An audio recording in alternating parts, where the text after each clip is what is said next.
guys, welcome to another video. Today we're reviewing The Conjuring, The Devil Made Me Do It. This one came out yesterday and was directed by Michael Chavez and stars Patrick Wilson and Vera Farmiga. Now before it started, hit that like button, subscribe to the post notification bell so you know if I every video. And let's just start. Let's start talking about the good. So all the actors and actors in this film, I thought they're all fantastic. Of course, you have Patrick Wilson, Vera Farmiga, Rory O'Connor, who plays Arnie Johnson. He was very good in the film. You also have Julian Hillard, John Noble, Ronnie Jean Belvins, Shannon Cook, and Steve Coulter. All those characters in this film were fantastic. I'll talk about some of the other characters later, but those characters in particular were very, very good in this film. There are a lot of creepy characters in this film. One of them in particular, the Oculist, she is terrifying. She appears in this movie several times. She is a main character in this film. Try not to spoil too much, but she is very creepy in this film. And when you see the film, you'll know what I mean by something happening in the end with her. But she's terrifying in this film. The opening sequence is phenomenal. One of the best opening sequences of any Conjuring film that I have seen. It was very, very entertaining, and it was awesome. Patrick Wilson, Vera Farmiga, in that opening sequence, something happens to, I'm not going to say who, but one of the characters in that sequence, and it affects them throughout the entire film. But the opening sequence just set the stage for this entire film, because this film is very, very creepy, and it is terrifying. The references in this film. Now there is a reference. I'm not going to say what it is, but you'll know it's a pretty obvious reference. It was in the trailer, and you'll see it if you're a major horror fan. You'll know what I mean. You'll get the reference, but I thought it was a fantastic reference. The story. Now, the story I thought was very, very well done. This is, of course, the Arnie Johnson case, where he stated in court that the devil made him do it. And I thought that they used that in a good way for this film. It was used well in this film. Now, the court sequences are not this film's focus. This film's focus is more on, of course, the horror element of the case. And the court sequence is only one sequence in this, well, two sequences in this film deal with the court sequence. So it's not a major part of this film, but the sequences and the events that lead up to those court sequences are what this film is about. So I thought it was fantastic. The first act of the film. Now, the first act of the film, of course, where they introduce the characters, they state, what the problem is and all that stuff. The first act of the film is very well done. First of all, like I said, the opening sequence is awesome. And the entire first act, when they're setting up the characters, it works for the film because I did care about all these characters.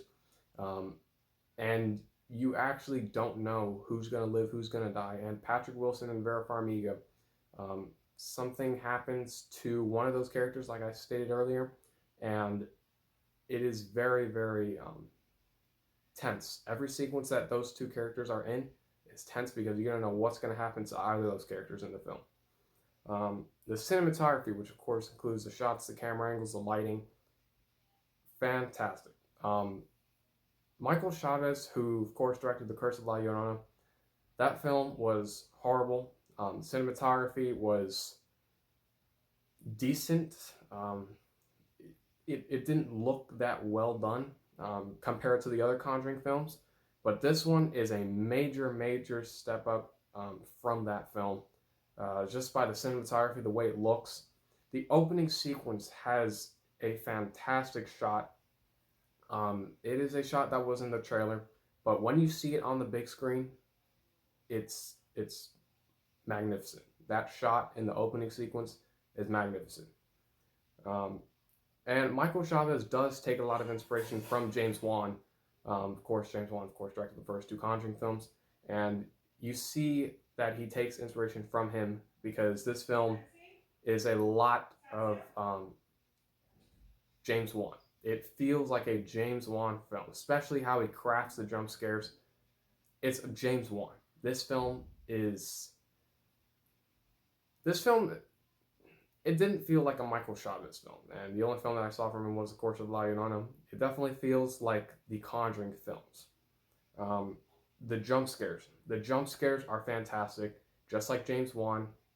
James Wan has crafted some of the best jump scares in modern horror history, and Michael Chavez does a similar thing to James Wan, where he sort of fakes the scare, and then it shows you the scare in like 2 seconds after. But he does it differently in this film. He puts his own twist to those jump scares, and I think it works for this film. Um, the atmosphere now, the atmosphere is very unsettling and is set up perfectly, and it is present throughout the entire film. So with The Curse of La Llorona, that film had good atmosphere, but what was lacking was the tension. I was not scared and on the edge of my seat in any part during The Curse of La Llorona, but in this film, I was on the edge of my seat throughout the entire film. So I thought the atmosphere was fantastic. The sequences in this film are terrifying. There are a lot of terrifying sequences, especially with the oculist and the sequences with the demonic possession and the exorcism sequence.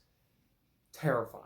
And the second act of the film and the third act of the film have a lot of terrifying sequences, but just overall, this film, while it's not as scary as the first two Conjuring films, it's definitely um, possibly third or fourth scariest out of the entire franchise.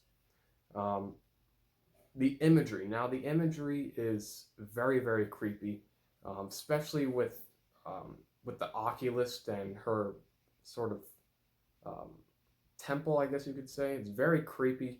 Michael Chavez does a great job um, with the imagery for this film. He makes everything that's supposed to look creepy extremely creepy.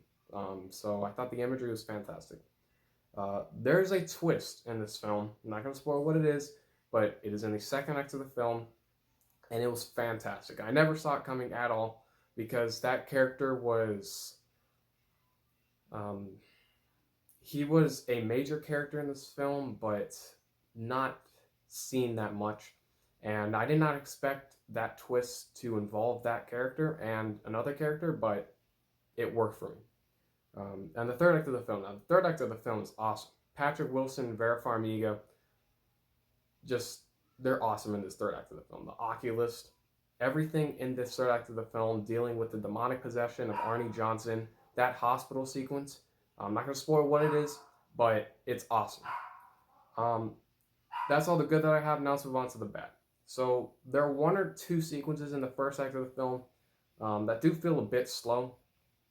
They could have picked it up a bit, but it wasn't that big of a problem to me. But to other viewers, it probably could be. That's about it. The Conjuring, The Devil Made Me Do It is a great addition to the Conjuring universe. It's definitely one of the better sequels, and it surprised me. So I thought this was a solid addition to the Conjuring universe, and I'm going to give The Conjuring, The Devil Made Me Do It a B. Thank you for watching. Don't forget to hit that like button, subscribe with the post notification bell so you're notified for every video. I'm Peter. Thank you for watching.